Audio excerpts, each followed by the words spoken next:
welcome. You're listening to Beyond the Front Door podcast with Lindy and Rhea at Peak Properties. And we are real estate agents here in Cheyenne, Wyoming, and we bring you stories that make you laugh, cry, cringe, inform you, inspire you, everything. So come on in. We put the real in real estate. That's right. You want to introduce our guest? Sure. Sure. Okay, our guest today is Sam Weinstein, and he's coming to talk as part of your position at with the Wyoming Builders Association, right? Yeah. But you do have another job. Yeah. I know. So we do want to hear all about you first, so you can kind of tell everyone about yourself. So why don't you just tell us, how'd you get to Cheyenne? How'd you get to where you are today? And what do you do? My God, you guys must host like a 3-hour podcast. And maybe a little bit about your family. So the year was 1988, and it was North Dakota. No, I'm just kidding. So it was very cold. I know, it was very cold. So my name is Sam Weinstein. I'm the current president of the Southeast Wyoming Builders Association. I have been president unofficially for a couple of years, officially for about a year now. Been on the board, though, almost 8 years, and I've been in Cheyenne 10, so it was one of the first boards that I jumped on. I come from the lending world. I was a mortgage lender for quite some time, worked at a bank, worked at a couple of private mortgage companies. That's how I have met you. We are meeting today, and it's fantastic. For the first time. It's fantastic, and about a year ago, I had an opportunity to join a small company called Development Capital Networks, and they manage a program in our state called the Wyoming Smart Capital Network. And I am the loan officer for development for the Wyoming Smart Capital Network. And what we offer subordinated loan participations throughout the whole state of Wyoming for commercial and business clients. So our whole goal is to find those almost bankable deals that just need a little bit to get to the finish line, be it help with collateral, help with down payment, and we step in and we assist on that. Our program is as altruistic as it sounds. We step in with a participation of anywhere between 25 and 50%, depending on the county, the project, all the specifics, and the fine print reading. But it's wonderful. I got to train in arguably one of the coolest cities in all of Wyoming, here in Cheyenne. I got to train lending here at a credit union, at a bank, at some mortgage companies. And as you know, we were joking before we started that I just BS for a living. I just talk. And I was able to find a job that perfectly married my love for development and relationships, but also actually feeling fulfilled when I go home at night. Because helping people, yeah, it's cool because technically my client is the bank, but our money flows through the bank to the business owner. And I loved my time as a mortgage lender. I loved the relationships I built. But those of you that have worked in it or are working in it, you understand the stresses that come along with it. And unfortunately, I felt a lack of satisfaction in what I was doing. I absolutely loved the relationships. I loved helping close loans, but it just didn't really fulfill me, and I had an opportunity. I'm very fortunate. I mean, the market had changed. I was in a great market. I was in an okay market. Then I was in a terrible market. Then I was in a great market. And then we're back to an okay market. And I had an opportunity. And it's really cool that I get to be here today because my last appointment was with our videographer and marketing gal, and going over the videos talking about our program. And it's so nice that I get to go home at night knowing that I'm not just helping a bank decrease their risk, but I'm helping a bank get a loan on their books. But also I'm helping a business owner potentially buy that piece of equipment that's going to change their life, or maybe they're renting the building they're in and now they want to buy it. Those are all things that we can step in. Obviously, we have some red tape like a lot of other programs, but my work it's just incredible. You think about the unique deals that you guys see, specifically here in Southeast Wyoming, and then multiply that by the entire state. I mean, the amount of deals we see are incredible. And it's fun that we get, I say metropolis, like we have big cities in Wyoming, but, seeing the deals out of Cheyenne, Laramie, Gillette, Casper, much more traditional deals. This morning, I was on a phone call with a bank talking about a couple deals in Encampment. And it's just awesome that we get to have that reach and get to have participation. That's the best word for it. In all of these deals, we can really help out the business owners, their families, but then also the bank. So I feel like I took my reach of lending and development from a community local level, and now I'm on the state level, and it's awesome. I mean, I used to make fun of people. I'm gonna look at the camera. I used to make fun of people like, I love my job. No one's ever said that, and now I'm like, They say it. and now I'm like, oh man, I love my job. It's just so cool. You're one of those weirdos. I am one of those weirdos now. But to help transition, the reason that I love my job is when I was in the mortgage world, every year we do business planning. You guys do business planning. And the question was always, what is your why? You ever been asked that? Yes. Yeah, we talk about that all the times in real Yeah. estate. My why has always been, I want to better affect my community. I want to be a part of it. Yeah. And being in real estate gives you a lot of flexible hours to be a part of everything. And by finding this work with Wyoming Smart Capital, they knew how involved I was on a local level. And now I have to be a little cautious because I want to make sure I care about the entire state. But what's really nice about the Builders organization is that it connects you to the rest of the state. It connects you to the other builders associations that are in our state. And then also from the legislative side, we see all of the housing, I don't want to say issues or subjects get brought up, all the housing subjects. So even though we are focused here in Southeast Wyoming, we do still have a nice statewide pull. And I was fortunate enough back in February to go to Las Vegas. My first time going to Vegas, by the way. Really? I turned 36 like 2 weeks ago, so I was 35 my first time in Vegas. Wow. Unbelievable. I lost money. I didn't make money, but I was fortunate enough to be able to go to the International Builders Show, which is it is an international show, and it fills up the entire Las Vegas Convention Center, which if you've ever been there is millions of square feet. And they had these little area caucuses, and when I stood up to present about Wyoming, everyone was just so excited that they're like, wow, Wyoming, we never hear anything from Wyoming. Wyoming exists? Wyoming is a real thing. We aren't just part of northern Colorado. And it made me feel really supported from a national level that everyone that's in this industry is like, man, that's so cool that in Cheyenne you get to do this. And I also just feel very fortunate, blessed, whatever word you want to choose to use, that I am 36 and I'm able to hold some of these positions and feel like I'm having an impact in my community. And it's awesome.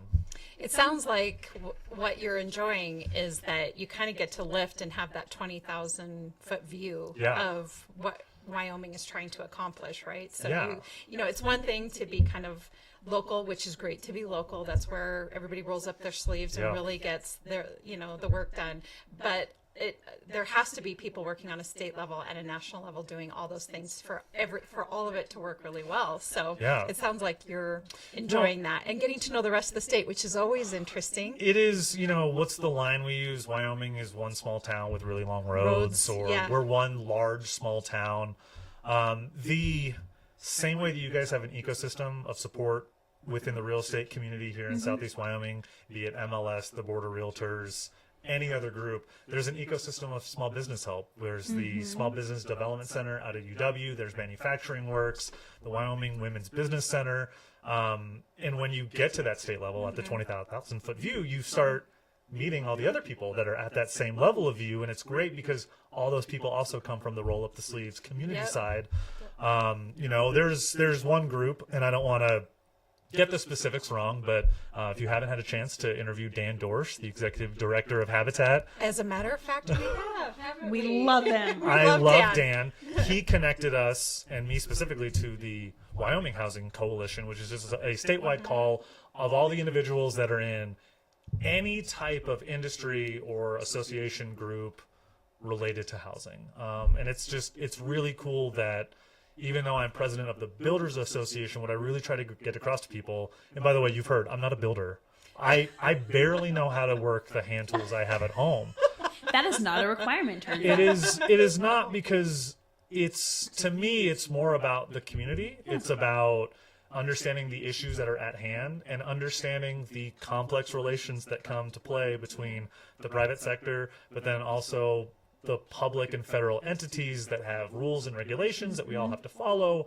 And to me, it's more, I don't want to say it's more of a political job, but I just care about the issues. And I think we just need the issues to be out there. And if we need to talk to people, then there doesn't need to be BS. Just go have a conversation and figure it out. And it's been really fun. So we have a phenomenal relationship to the city, you know, and a good relationship to the state. We've chatted with the governor's office. So we are consistently doing things, but I will argue we need to let everyone know what we're doing better. That is one thing we don't do well at. So I appreciate you bringing me here to. We also learned that realtors aren't very good at that either. We do all these things. We don't tell you what we're doing, but we're doing a lot of things, so it makes it look easy, but they don't see all of the things you're doing behind the scenes. A million percent. It is trying. That was always the toughest job in the real estate world for me, was trying to explain to our clients how many people physically touch your file, be it selling your house or buying your house. It is up to dozens of people that are part of the transaction. And it's really hard to explain that to them. And we don't do a good job of explaining how much work goes into deals and how much work goes into things. So, no, it's nice to have, you know, a podcast specific to our area that shines a light on these things. So I'm loving it. I think it's, we have loved all of the people we've had, and we've, like you said, we've had Habitat for Humanity, all of those different guests. But you said I'm number 77. 70. Yes. I'm still double digits, guys. But come on, 70. I'm just kidding. Yeah. Well, if you think, why did it take us so long? Why did it take you? No, here's what it is. They started running out of things. It's like Sam can talk for hours. Yeah, we just that's bring what him I was in. like. Yeah, he's fine. Yeah, totally good. Well, I think Lindy and I are a little bit like you. Like, for us, you know, there's the real estate transaction, and like you say, all the people that we're working with and touching, and we know everybody that we're working with, but not everybody else knows. So the podcast is really a great way to shine a light on that, you know. And it's, if you have taken a look at it, you'll know that it's not completely real estate. We like to share the stories of small businesses and the nonprofit organizations and all the work that they're doing as well. But I think the thing that we're learning overall is it takes all of us to accomplish everything, right? Yeah. I think the more we can just shed light on any industry or any association, any activity, and show people everything that goes into it, you know, I think what we like our clients to see is absolutely nothing. We like them to see this perfectly wrapped gift, but they don't see the gift wrapping station with, you know, there's blood on the ground from cutting your hand. There's paper. So I just think it's really good. And I don't think any podcast is specific to one topic. I think everything is interlaced. Everything is connected. You know, economy, politics, housing, workforce, nonprofits. I mean, all of it is combined. That is something. Earlier this year, one of our membership meetings for the Builders Association, which I'm going to call SUBA, and that stands for Southeast Wyoming Builders Association. Yes. SUBA is just way easier to say for everyone. Sure. So we had a SUBA membership meeting with the city. And we were discussing the upcoming elections and all the policies and politics. And we have one person stand up and is really focused on inflation. We have one person stand up and is really focused on workforce. One person stands up and is complaining about the price of lumber. Somebody else stands up and they're complaining about the price of land. And my response is, you realize that they're all together. When we talk about housing, we talk about workforce development. We talk about income. We talk about inflation. We talk about jobs. We talk about schools. We talk about the infrastructure. Infrastructure is something everyone should care a whole lot more about. And that's not just roads, you know, it's everything. When you're building a new development, what's the infrastructure going to look like in that development? Are we going to be able to, you know, get rural internet access? It's 2024, and I don't think we worry about that, but I still think that there are plenty of rural communities that are lacking in some of those infrastructures. And I'm not here today to say one thing is right, one thing is wrong. I'm more so here to say that everything is connected. Yeah, and we found that it all kind of connects. We started this and we were like, we want to talk real estate, but then we realized everything is real estate. Yeah. Everything is real estate. In my life, I use the overarching term of economic development finance. Well, that's anything. Yeah, I mean, that really is anything. So,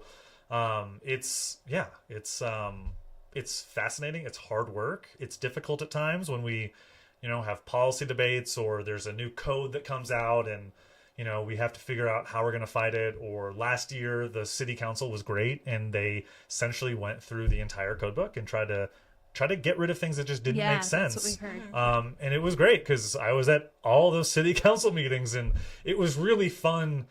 For those of you that have never been to a city council meeting or have seen one, first off, shame on you.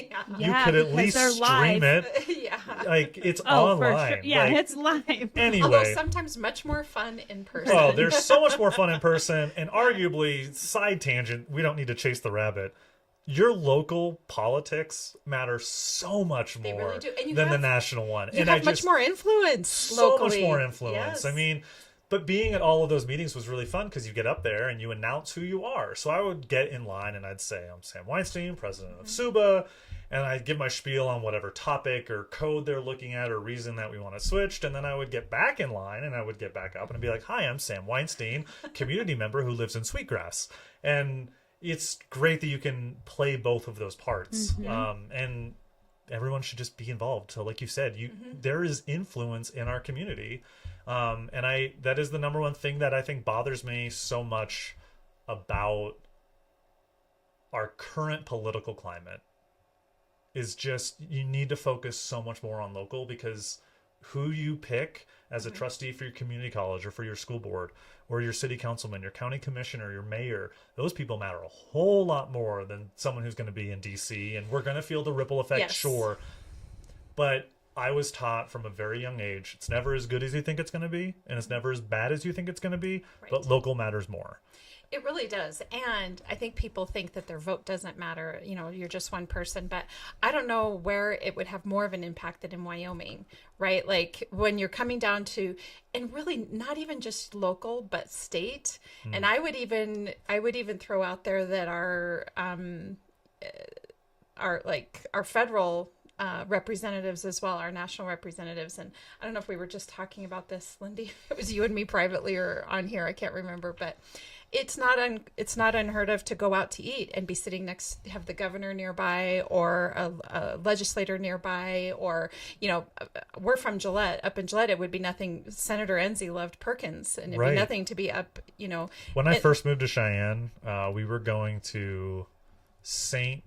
Christopher's Episcopal, which is the, if I'm correct, it's the church across the street from the VA right there on Pershing. Okay. And I was going to church with the Friedenthals. Yeah. And it was just like not a big deal. How it is. Yeah, and then I bought my your house. Dad was No, we had just moved there. We just moved here, but your he dad wasn't did end anybody. up being a big deal. A big deal. Over a decade later. Well, still, yes. I mean, over a decade later. But now now everyone's like, I'm having lunch next to him. So, okay, so really funny story.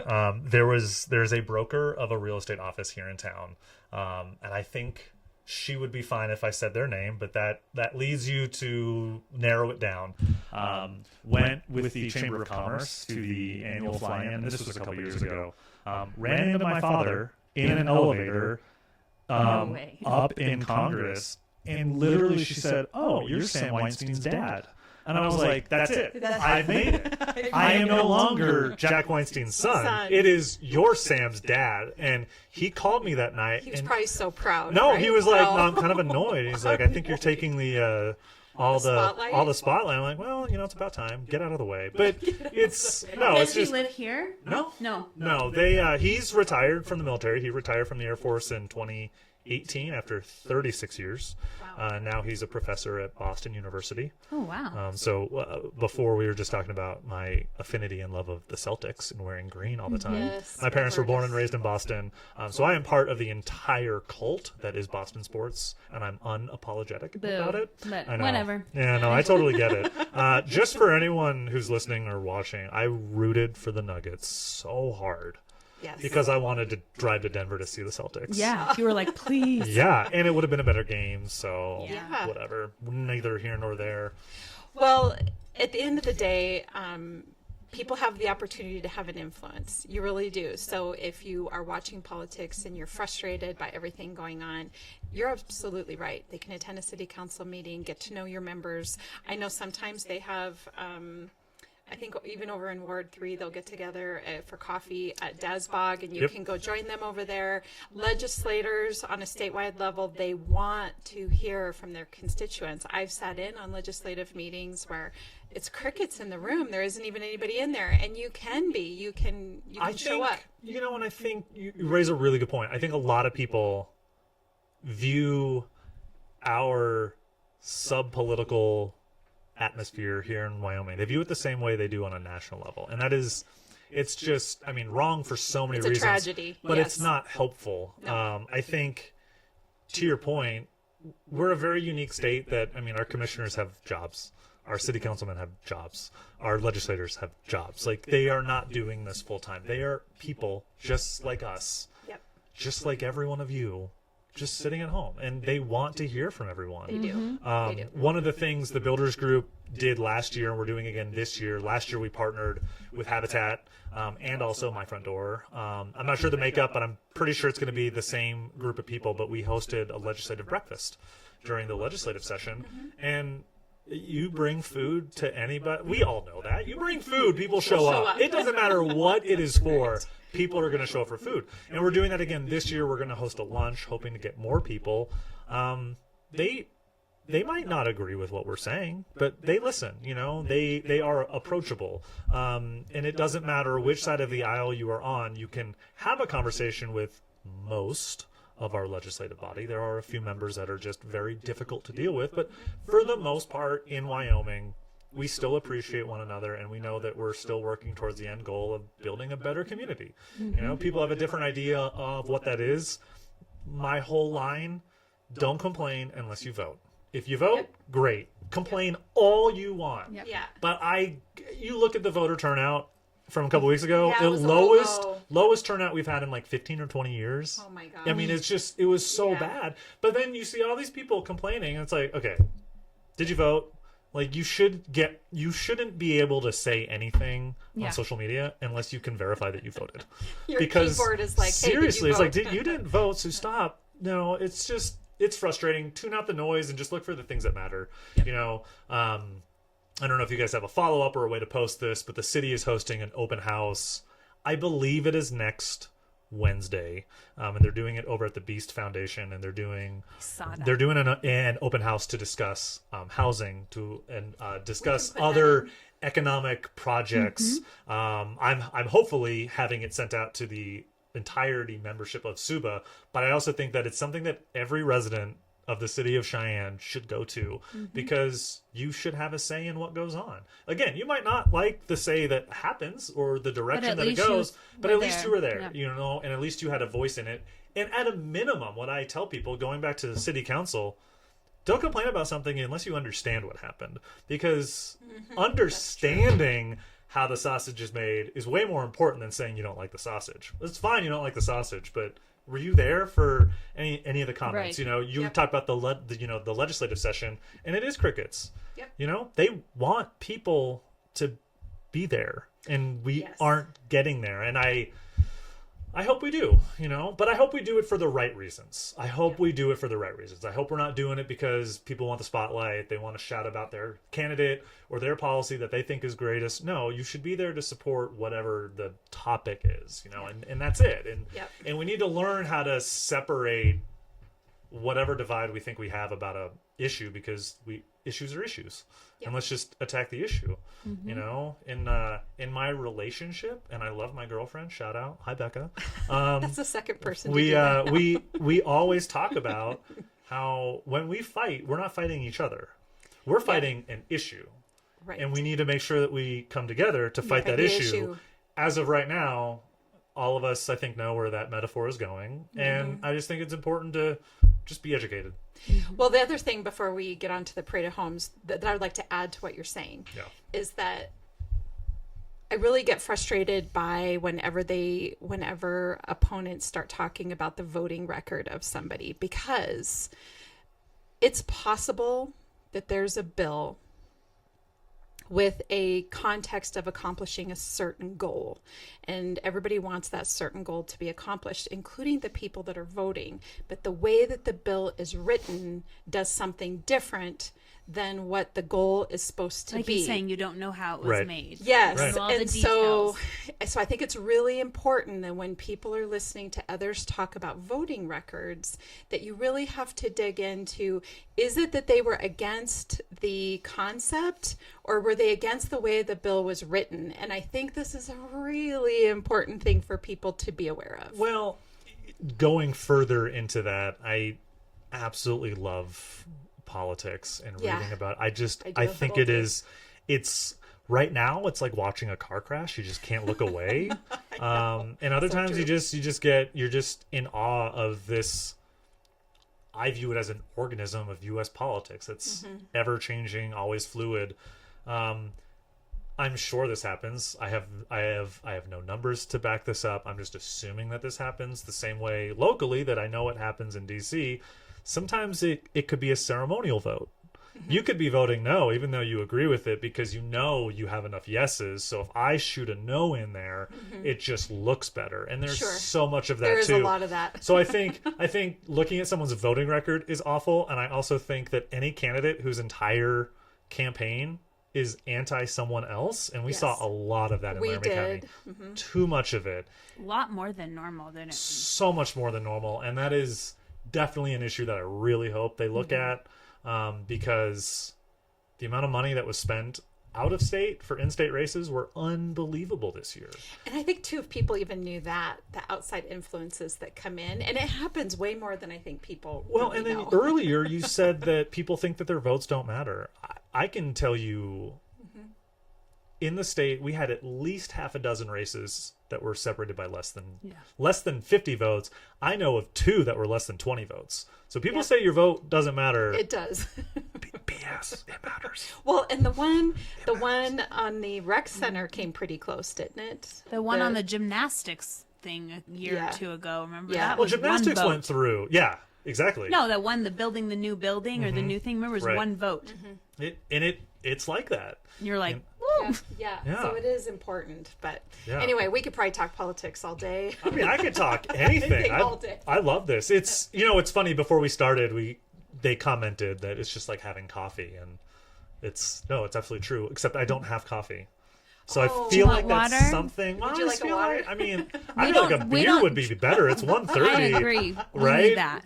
That's, We need to just put some in the fridge. She's not the only one. Like, are we drinking? you just need to have like a kegerator right here, and then Kegerator. Yeah, exactly. That's funny. Okay, Parade of Homes Let's 2024. talk about the Parade of Homes. Yeah. Let's get the goods. When is it? What is it? Yeah, When is it? I'm pulling up my phone because, unlike other people, I don't remember anything. So it is Friday, Saturday, Sunday, September 13th, 14th, and 15th. And it's Saturday from 3 p.m. to 7 p.m., Saturday from 10 a.m. to 5 p.m., and Sunday from 10 a.m. to 4 p.m. There are currently 5 homes in the parade, and our builders this year are Frontier Construction, Gateway Construction, Homes by Guardian, Habitat for Humanity, and New Peak Homes. And this is a different year for us, having Habitat in. We thought that was a really awesome addition. Huge shout out not only to Brenda at My Front Door, but Dan Dorsch with Habitat. They both joined the Builders Association last year because they saw the value of a group that is working on housing and builders. So it's really cool that we have that connection. I sit in Kiwanis with Brenda, so you go back to these relationships, and everything's a small town. That's how it is. We've had both of them on here, and it's funny how many times the person here mentions someone else, just like you did. Like, have you heard of them? Have you talked to them? Yeah. Like, yes, you guys all know each other. And it is that everyone works together, but it's also, in real estate, the 80-20 rule. Community development's no different. It's the 80-20 rule. Yeah. There's 20% of us doing all the work, so it tends to be the same people in the room, but you build those relationships, and then you have that that institutional knowledge that keeps an organization going. So this year's different, having Habitat in. I absolutely love it. I love that we're highlighting a builder that builds for a very specific and absolutely necessary demographic within our community. So it's going to be really cool to see all types of houses, all types of construction, all types of prices. And I'm going to start with the number one complaint that I hear from people when it comes to the Parade of Homes. Why am I going to go see a home that I'll never be able to afford? I hate that. The parade of homes isn't actually to sell that one home. We all know that home is already sold, or it's selling the second the parade is done. So it's not that they're trying to get them in to buy this specific house. I really want to push people to understand that when you go through a home, you should be looking at construction trends. How are they finishing their walls? How are they finishing their trim? What doors are they using? What cabinetry? What color palettes are in? What I don't know, what feng shui or design is going. I don't stage houses. I barely stage my own house. It looks like I don't live in my house. And then Becca moved in. Now it looks like I live in a home because I don't do any of that. But that's what women do, though. They make it a home, right? Well, that and then her 2 daughters, so that helped too. So the whole family helped that. But what I want people to do is I want them to walk into a house, and I don't care if you're walking into $1 million house. Do you like the cabinets? Do you like the hardware? Do you like the paint color? Do you like the tub? The shower head? That's why I like to walk through it. I want to see like trends and maybe like what kind of features does that builder put in? Do they put the cool pantry or like showing off some of their It's things. so funny that there tends to be trends, Yeah. I purchased my second house that I'm currently in now, and I'm in Sweetgrass, and I purchased it about 2.5 years ago. But the reason that I want to go see the parade is I want to know, hey, does my house is it still up to the current trends? Are we at the current, or what I want to tell people is for those people that maybe live in an older house. I have a rental. It's a house built in the 70s. I go to the parade to see what I can do to my rental because I want to make it appealing to somebody else. And I really want people to know that it's not just the sticker price of the house. Like, you should be looking at everything. You should look at the geography of where you live. Do you like the lot that you're on? Not all of us are fortunate enough to be able to put some of those things down on our list and be able to check them off. However, nothing's stopping you from walking through a house and being like, wow, I really like these straight lines, or I don't know how to explain it. My corners in my house are beveled. Every single corner of my house. And I know I paid for it, and the amount of work that went in to get it is not straight corner. They're all every corner is beveled. But man, that makes a difference. And then you start thinking to yourself, man, do I like that look? Do I like the way they did the trim? And so it's not just a great big open house. For all intents and purposes, it is one great big open house, but it's different because we're all supporting everyone else's home too. I want you to come see New Peak, but then I also want you to go see Habitat, and I want you to go see all of them because I think it's important to not only see the way that it's built. I'd argue the second best reason to go is learning who the subs are. Who are the subcontractors? No offense to my builders. Who are the subcontractors doing the work? Who are my plumbers? Who's my insulation? Who's my AC and heating? Electrical, drywall. I mean, you think about, this is great timing. I just finished my basement. And I did half of it myself, some I hired out. But to be able to now go to a house and see how other people are doing their basements, it completely changes things. There's new materials that are out there. And going back to our previous conversation of you don't realize how many people are inside and that help make that house. I mean, you have framers, you have concrete workers, landscapers, electricians, plumbers, drywallers, painters. I'm probably missing a whole ton. Inspectors, insulation, appraisal. Shout out Tracy. She's on our board. Thanks, Tracy. And she's coming. And so the theme continues. We had to threaten her. See, all you had to do was have food or booze. I'm saying it right now, Tracy. I bet food or booze would have worked. Well, you know what? But I'm 77. Well, that was for her. And it's a great way for us to showcase our small businesses, our lenders, our realtors, the people that are making the housing market continually move, but also just highlighting those men and women that physically built the house. So you'll know by walking through who did what? Like, you're going to have a list of those people? Or It normally is builder dependent. Okay. And I will say most builders that I've seen, if they have a certain cabinet from a cabinet company, I'm trying to be really careful to not use specific companies because I want to be fair. Sure. But say Weinstein cabinets hung your cabinets, I would want my name on it, and there's probably going to be something that states like, here's who did the cabinets. That's good to know. That is Plus, something. they're there at a table where you 100%. can go and talk to them and ask questions and be like, "Hey, I love the tile in that bathroom. Who did it? Where'd you get the tile? Where'd you get the tile? Where'd you get the paint?"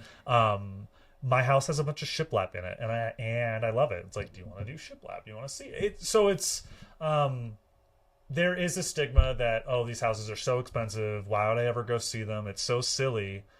But it's the same reason that you walk up to a Lamborghini when the Lamborghini's there, because you're like, oh, this is just cool. I want to see it. I need to see it. And then you might notice something like, oh man, I really like what they did with their seats. It's like, oh, I can afford to change my seat in my truck and do something fun with it. I can't afford a McLaren or a Lamborghini, but I can do something else with it. Yeah. So I think, and I will say that too, as a realtor, one thing that's really fun is to show a house that's older but has all the updates, and then you're not paying necessarily you're paying for the size of that house, the fact that it's older, it's made the updates, so it's not the same sticker price as new construction, but and for a lot of people new construction is where it's at, but for some people their price point is here.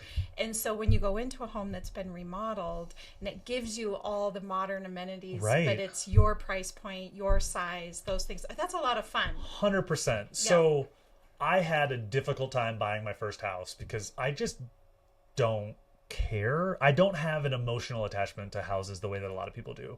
Sure.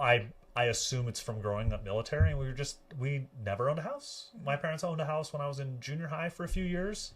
But I mean, I don't have a childhood home that everyone else has a childhood home, so I have no emotional connection. But I moved in and I changed carpet, I painted, and it changed. And I sounded crazy. I'm like, this isn't going to do anything. It's not going to do anything. But it is unbelievable what changing your flooring and painting the walls can do. Yeah. I have really good friends of mine that just moved into Sweetgrass. It's not a new construction house. It was owned for a year and a half, 2 years or something. I'm not sure. But they said they don't love their cabinets. And I pulled out pictures from my first house. I'm like, paint your cabinets and put on hardware. Don't change your cabinets. Yeah. It's amazing what hardware will do. Hardware and paint. And I'm a fan of this. I don't know if it's a trend, so you guys tell me. I'm a fan of two-tone. I like my base of my cabinets to be one color, and the door to be a different color. But I said, if you do that and you can probably redo your kitchen cabinets for under $200 if all you're doing is painting and putting on hardware. And that's what I told him. I said, go spend $200 and do this first. If you still don't like it, then you can look at new cabinets, but why would you spend that kind of money? So the same principle goes into the parade of homes. It's like, what is someone doing right now that you could take back? And maybe it's as simple as, hey, I'm getting ready to sell my house. I don't want to put a ton of money into it, but is there something that I could do to make it look a little better? Change your carpet, paint the walls. End of story. Probably don't even need to change the carpet. Just paint the walls. Paint is the most satisfying thing for me because it's instant gratification. And it is, and it can just completely change the room, like make it brighter. 100%. You're like, oh, it just feels cleaner. It feels, I don't know all the specifics, but you can make a room longer, shorter, narrower, wider. Feel big, feel small. I mean, paint can do anything, and it's not easy. And I'm not a builder, but I figured out a lot of stuff, and it's. A lot of it is doable. We had Annie on here from Mead Lumber here in the last couple of weeks, and we talked about wallpaper. And again, it's kind of coming back in different ways and something to consider. And, whether it's an accent wall or a full wall or, whatever it is, but I can tell you from bringing buyers through homes, when there is that unique, updated, fun piece to homes, it makes people's hearts happy. I love that because it's absolutely true that you want your home to feel yours. I changed 3 light fixtures. I had my builder do it, but I paid for 3 different light fixtures in my house, and there was 2 that went over my island and 1 that went over my kitchen table. Changing those 2 lights completely changed the entire house, because my floor plan is you walk into my living room, kitchen. I mean, it's like 1,000 square feet of just open room, but you change lights and I spent a couple $100 on lights, and all of a sudden, even in a brand new house, I got to make it feel a little more like me, you know, a little bit of that accent flair that I love looking at lights. Oh my God. So that's another thing. Go to these parade homes and look at all the lights. Fixtures. Yeah. Amazing. And I'm always like, I wish, I can't pick it out. I have a business idea. I take pictures of them when I like. I have a business idea. What? Everyone loves going to Menards, Lowe's, and Home Depot and going to the lighting section. Yeah. Why don't we just have a bar filled with every certain type of light? Yeah. I mean, it is, I don't know. I love it. I'm with you. I love looking at lights. Do too. I literally, if I looked up lights on my phone, I would have pictures. All right. So side note, house... you're making me chase this rabbit right now. So just finished my basement. And I bought LED lights, can lights, and they are all Bluetooth and they all connect to my phone, and I have an app. And I pull up my lights, and obviously it won't pull up now because I'm not connected to it, but I can change the color of all of my lights. I can do light shows with it, turn them on, turn them off. Candle, rainbow. Oh my God, firework, USA, I mean, you could do custom ones, so I made a few custom ones. I do have, yes, for all the people that know me, I do have a Celtics one already built. I know. Oh, boo. But adding lights, now granted, you're typical, I have no idea on pricing. I know I spent more on these LED bulbs, but they're LED that last 30 years. You control them with your phone. If you have kids, you need to get these lights. Well, I have it in our game room. Yes. We have the ones that we installed around the, those ones. Oh, the strips. The strips. Yeah. But that would be cool to have them in. I mean, they're regular lights, and I have it on regular light because my office is downstairs in my basement. So when I'm working, it's normal light.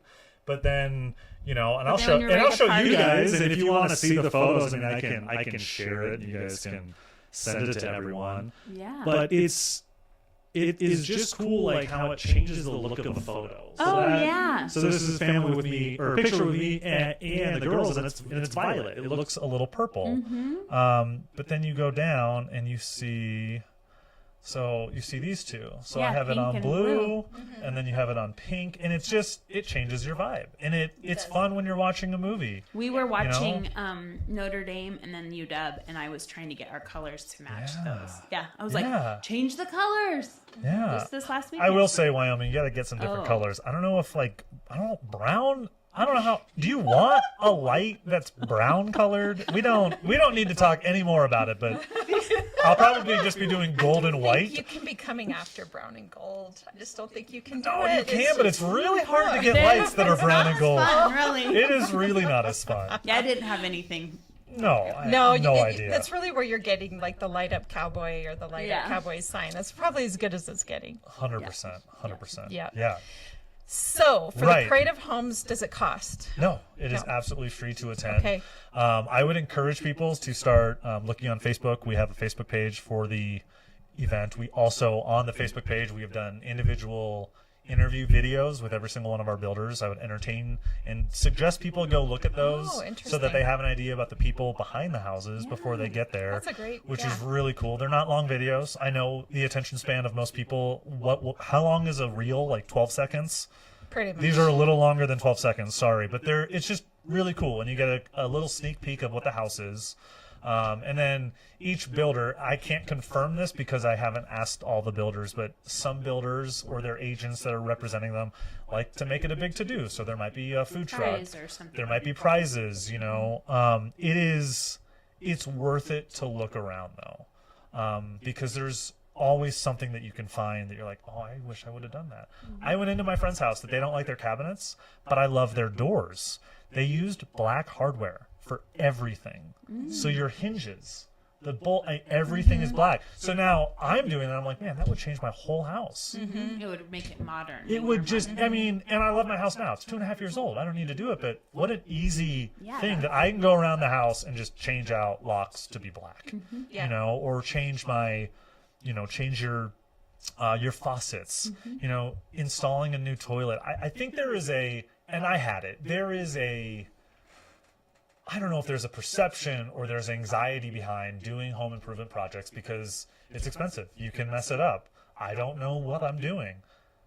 First off, we have some of the best companies in town here that will come to your house.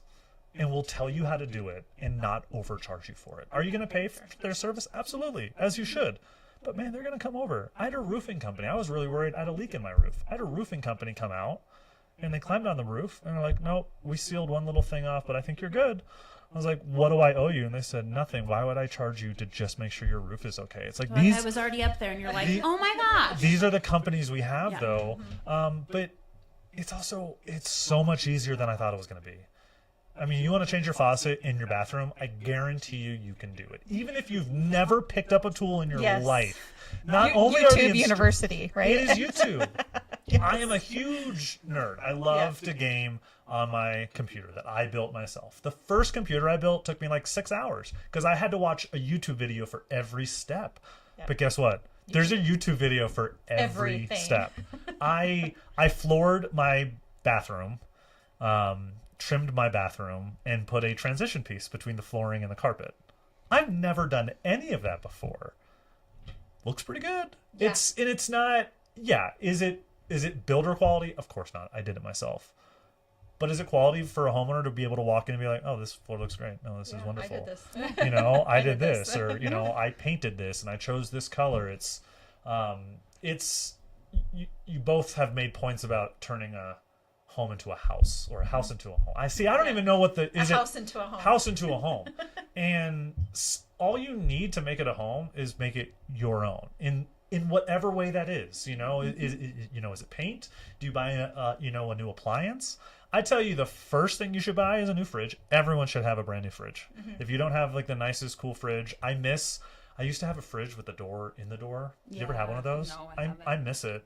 It was where you just opened part. You just opened part of it, and it was great because it was all shelving.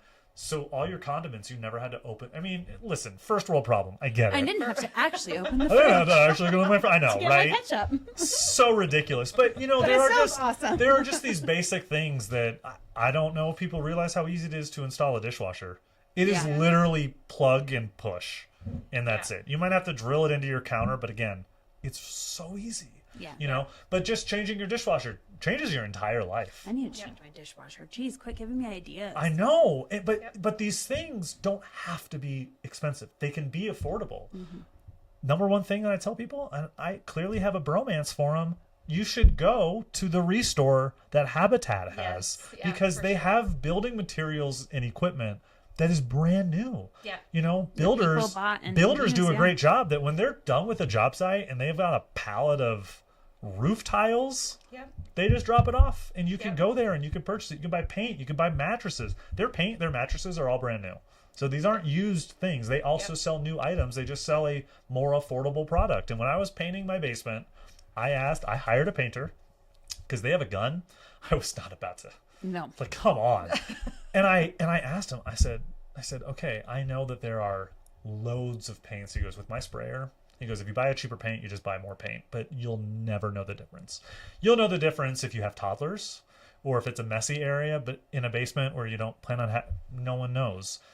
There's ways to do it. There's lighting fixtures at Habitat. Yeah. I mean, you can go there because that's what I did. My light fixtures that I didn't like, I took them down, put the new ones up, and took the old ones to Restore. Yeah. And you can find incredible things. I think it's important for people to know what we have here locally before they go somewhere else. And that's another thing that I really want to push. Thank you for bringing up Mead. There are so many suppliers we have here in town. Yeah. You know, another guy that you should talk to is Butch, because I think he tried to do a podcast or is still doing a podcast. Okay. Oh, he tried to do one. Or is doing one. I don't mean that in any offensive way, Butch. I'm so sorry. He sent me a podcast. Yeah, so he should come talk to you guys. Okay, yeah. But we have all these suppliers and providers.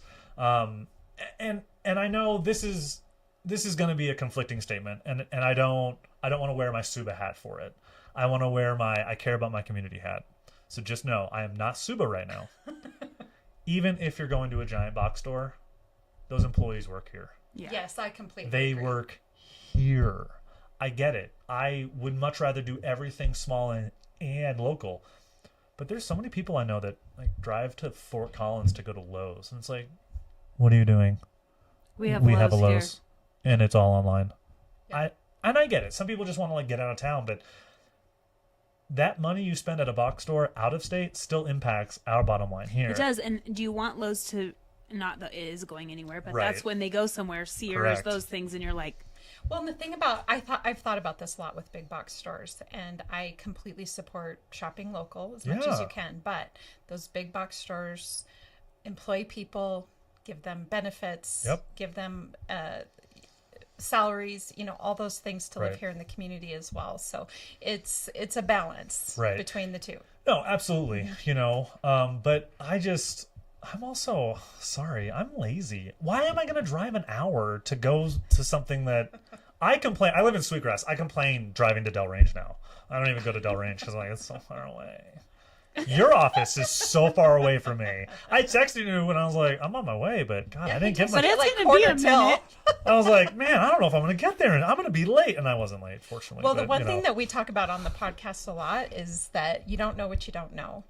And Yeah. right. And so if you take the time to learn about what is available to you here, attend the Parade of Homes, learn the contractors, learn the materials, understand all of the places to buy the materials that are affordable, on up, whatever the case is. Right. A lot of those things are here. And if you start asking and you don't find what you're looking for, somebody will point you in the right direction. And if you have to go out of 100%. town, then you got to go out of town. But yeah, research, figure out how to do it. Here's why here. you should go out of town. First, shop at our local Restore. Shout out Dan again. I travel to Restores. Oh, I will travel to Restores in affluent communities in other states. And it's like going to Goodwill in affluent areas. It's the same premise. The higher the geographic market is, the better items you're going to find because they're giving up lesser items that for us common folk, I don't know about you two, me, makes it good extremely stuff. affordable, and it's Yeah. really good stuff. Like, I don't care that a light hung in your house for 5 years. Can hang in my house for 12 more years. It doesn't matter. But no, I encourage people to just stay local because even if you think your money doesn't matter here, it absolutely does. It absolutely does. So it's, we're all over the place. we are. But figure out, what product do you need? Do you need insulation? Figure out who our insulation companies are here in town. Sure, you can go do it yourself. I didn't. I hired an insulation company because I understand the value, and I hope you two appreciate this. I understand the value of paying for the work. Mm-hmm. You got to pay for it. What there's a triangle, and you can make this triangle up with any words you want to. But I always say quality, time, and price. Yep. You can't have all three. So if you want quality with a solid price, you're probably going to wait a whole long. If you want price and you understand what you can't Something you can't have sacrificed. everything. Yeah. You can't have everything. But where does your money do the most good? And where is it going the furthest? So tying this all back, your money goes further here in Wyoming. We all know that, and it matters more to our local community and economy. But then also, what can you do with a little bit of money in your own home to make that home feel like yours? Yeah.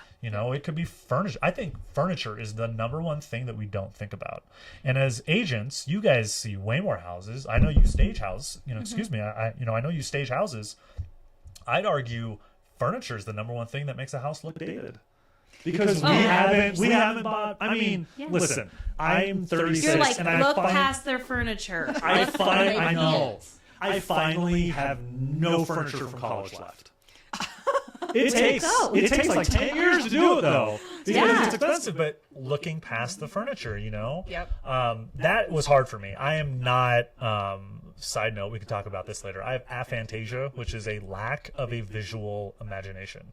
So if you were to tell me to close my eyes and picture a red apple, black, nothing. I know what a red apple looks like, but no imagination. So when I would go into houses, it's like, look past, I'm like, I don't know how to do that. And I had to trust, but I trusted my agent on both purchases. And it was like, nope, this is how you can change it. This is how quickly. And I promise you, I'm like, okay, I'm going to trust the professional. That's another thing to get out of the Parade of Homes too, is understanding who the professionals are and trusting them and understanding that they know the new techniques. They know the new products and materials. They know the new codes. They know all these little things that you might not know. And it's important to understand all of that. And really just seeing, you'll notice a theme, but when you go to the parade and you see who the sponsors are and you see who is supporting it, probably the similar businesses, companies, and individuals that are sponsoring your events, because it's the 80-20. And we have a great community, and they come out. Fingers crossed, we have really good weather. I know it's next weekend, right? If I'm on my days correctly. Yep. I know we have a home football game this Saturday against Idaho. So your episode is going to air on Tuesday, the 10th. The 10th. Right. So you're talking, I think, about this. So for anybody listening, when this airs, the Parade of Homes is this weekend. This weekend. The 13th. Yes. 13th, 14th, Yes. and 15th. Yes. Same weekend as BYU. Oh, okay. Thank you. I knew there was a game. Yeah, BYU. Yeah. But don't worry. You can go Friday. Yeah, and you You can can go go Saturday Sunday. before the game because the BYU game is an evening game. It is an evening game. Yes. I know. So, okay. Oh, So that's wrapping up, Parade of Homes, it's on Facebook. Is it on, do you have a website? Or is We it do just... have a website. It's through, I think it's easier to just look on Facebook, Facebook, and then okay. follow the links. Okay. I can and will share with you guys Okay, all I'll those use pertinent that. links, and then Yes. you can share that out We with will do that. everyone. But no, I think it's important for people to see new trends that are out there. And yeah, I understand that you might not be at a price point to buy this home. Yeah, but how many times do you get to walk through homes like that? Yeah. Yeah. Without any pressure to actually buy the home. No, they're all Every- just happy to see you and Every other open house, the realtor's like, oh, you Can might I be a get your buyer. name and number? Yeah. We know it's neighbors and looky-loos. The parade is built for neighbors and looky-loos. Looky-loos. Like there is It's your new motto. even though I would say every single house, maybe not the Habitat house, will have a realtor there because there's always an agent who helps represent the builder. Yeah. But they're going to be in that house and you can ask them all those questions. Yep. You know, but there is literally zero pressure to buy that house because first off, it's probably already sold. It was probably under contract as it was getting built, and the timing just worked for it to be in the parade. But just go and look and see what's out there, and then see the businesses that are out there. It is hard. It is really hard to walk into a house that's $1 million. I have no idea the price point of these homes, but you walk into a house of $1 million, you're like, it's overwhelming. It's like, God, I don't know if I can ever do this. I don't know what I'm going to do. I think you get the same emotional reaction walking into $1 million house that you get walking into a pre-flip house. And then it's, oh my God, there's so much here that I need to focus on. I don't know what matters most. Bones. So to go back to your point about having an older house, those bones are great. I love my 1970 something house. I mean, the bones are there. I don't listen to country, but there's a country song about like if the bones are good, something house, and I'm like, I think that should be our anthem about these older homes in Cheyenne. That if you find the right skeleton, man, lipstick on a pig rouge. does work. I hate that I'm saying it, but lipstick on the pig works. Yes. You know, it's incredible that how minute changes can make a big difference to someone's home. Yeah. And that's all we want people to see is we want them to see the possibilities for homes. I love it. You know, I just, you know, things are expensive. Housing is unaffordable everywhere in the world. Like, let's be real. Yes. Housing is just expensive. So if we can highlight ways for people to save money while also highlighting incredibly custom built homes, I think it's fantastic. My wishes, and again, I'm going to take off my Suba hat here because I know I won't be president forever. My hope in the future is that we create a parade of housing and not a parade of homes. Sure. I think we have a lot of unique living opportunities. Yeah. That's a great idea. In Wyoming, specifically downtown, we've got so many cool lofts. Condos, we have lofts. Condos, Maybe, we have... Yeah, maybe you could do the barn dominium at some point. Yep. You could Yep. do... Right. You know, we People- have all these... Our bylaws are just traditional, and we've written them a few times. I mean, a few years ago, I don't think our bylaws would have permitted habitat because it just was never written that way. And so you adapt. Yeah. We change with the times. And Yeah. we're talking, and I know Dan, who's on my board, love him to death. Thank you. It's like your 7th shout out. But he and I have been talking that we want a parade of housing. Yes. I want to showcase that. fourplexes because you can buy a fourplex and you can Live in use one the unit, income yeah. of the other 3 to buy it. You can be a regular person, FHA or VA. Yep. conventional too, but FHA is so much cheaper. But show everyone the amount of housing that is available. And housing, even if it's a rental, but understanding that. We have a lot of flip companies that do incredible work. Yep. You know, the caution I have is, how do you decide what level of flip to put in a parade? Do you call it 50%? Do you call it 80%? I mean, I don't. Yeah. That's going to take some. There's some logistics there's to some be worked out. Yeah, exactly. Thank Yeah. you. You Yeah. do a podcast. You knew how to transition me. Thank you. That was really good. Thank you. But I think that that's something our board is really pushing towards, is that we need people to understand that there's a lot of type of housing out here. You know, I loved last year, we had a slab house. And you would never see a slab house. For anyone that doesn't know, slab house, it's just a slab. There's no basement. So literally they pour a concrete foundation and then they build a house on it, and that's it. So you're saying, wow, there's no storage. It's like, right, but it's a far cheaper price point because you're not moving dirt. You're not building a basement. And in other places of country, this is normal. Right, and Here, slab houses because we are get normal. so used to basements, but Well, and I do think too, we're coming up on times where it's more affordable to own a smaller home, and that minimalist way of living is evolving. You know, I think a lot about maybe the boomer generation on up, you know, where you kept everything. And your home is somewhat of a storage unit for all those things that you're carrying. That's another thing that's hard to look past when you're buying a house. Yeah, but I do think we're evolving now to the point where we don't need as much stuff. You know, when you really take a look at your home, nothing will encourage you to adopt a minimalist lifestyle than moving. When you're trying to pack things up and you're like, I don't need that. I don't need that. I don't God need bless that. you, Mom and Dad, for growing up military. It was purge. Yes, everything's so purged. we moved roughly every 12 to 24 months, always during the summer cycle for school. Yeah. And it was purge. Yeah. It was purge. It's like, have you not We're worn not this bringing shirt in the last month? Yeah, then Throw it away. We don't need it. Yep. And when you start doing that, and everyone should start doing that, it is incredible the amount of stuff you're like, oh, I don't need any of this stuff. half of it you don't even You know? have. Well, we should probably start wrapping up just a little bit, but we're having so much fun talking to you. Well, so you can edit most of this out anyway. Okay, so one quick No way. question I have for you, Yeah. one minute or less. Okay. What's your favorite thing about Cheyenne? It has afforded me the opportunities that I don't think would have existed for someone my age to have such an impact. My history in the last 10 years here, I've sat on a lot of boards and I've been able to be part of a lot of influential things. I was president of our Kiwanis Club, which is the second largest in the world. I'm very proud of our Kiwanis Club here.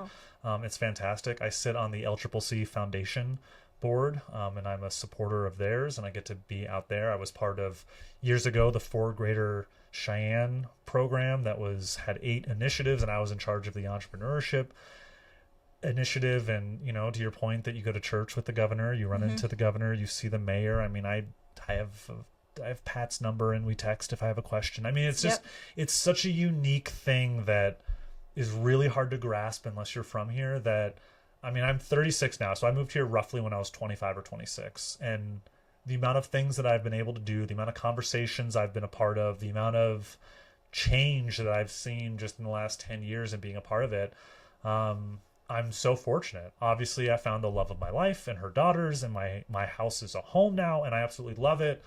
But you don't get to do the things that you get to do in Cheyenne anywhere else. Cities. In the bigger cities. You know, I don't think, I don't have the official number, but I arguably one of the youngest presidents in the Cheyenne Kiwanis history, you know, and that's just a really cool thing that this town lets you do. This town is, for as much as I disagree with a lot of our politics or a lot of our policy and how things are ran here and there, people are approachable. And if you really don't like something, there's probably a way for you to be involved. Yeah. Like, that is what's so crazy to me, is like, I had a wonderful opportunity. I spent about a year as the board chair for the Podair Secondary School. Oh yeah. This was pre me having children. And everyone's like, what are you doing on a school? I'm like, I care about our kids. Like, I have no other push here other than education for our children. I have since stepped back from that board because I have kids now, and people with kids understand, like, I just don't have a lot of time anymore, and I need to focus on these kids. But I mean, if there is something that you're passionate about from an economic standpoint, from a human rights standpoint, from an education standpoint, there is a way for you to get involved. This community, I mean, I know we always talk about Frontier Days and the amount of volunteers they have there, but I mean, those are the same people that volunteer for everything else.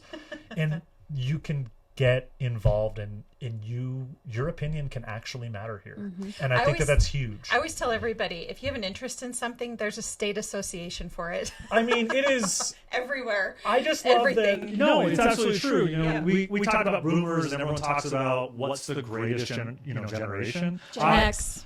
I'd argue right now, today's generation, because they're what's going to matter. Yes, I've already mattered. You know, My parents, I love them to death. They've already married.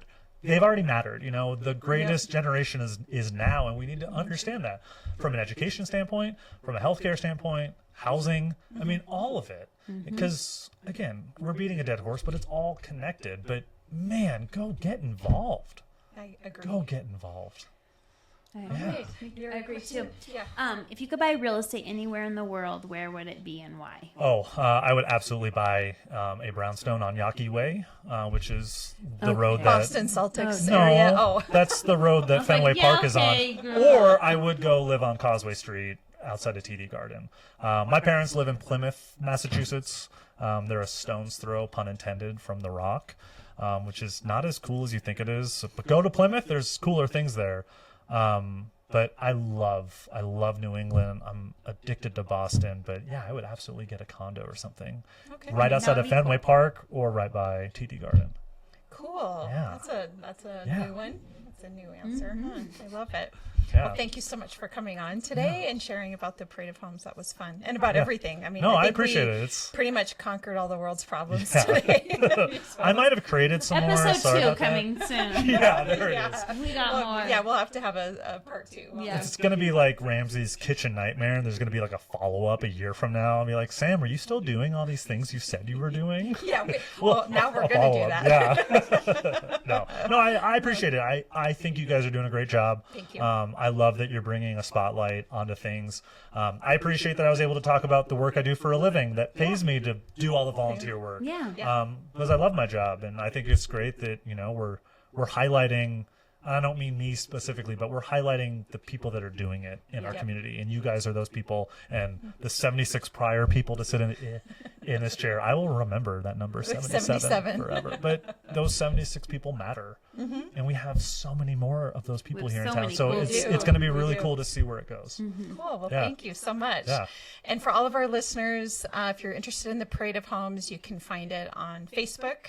Is it Cheyenne Parade of Homes or just Parade of Homes? You're going to have to edit this part because I don't know how to say it the proper way. I will link you.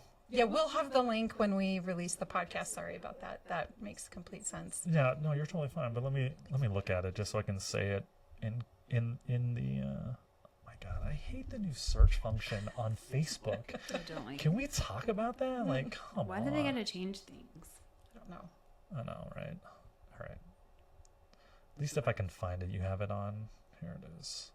It is Cheyenne Parade of Homes. Yep, okay. That's all it is. Perfect. And also for all of our listeners, as you all know, I almost said Rhea and I. Whoops. Start over.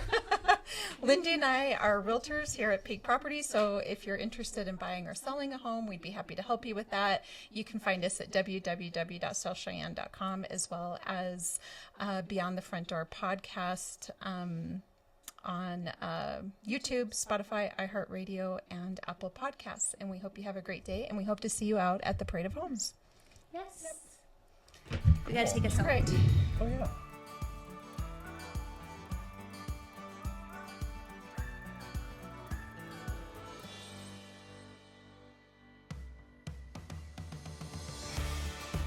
Whether you plan to buy, sell, or invest in southeastern Wyoming, turn to Peak Properties. Family and veteran owned and operated, we work diligently for you.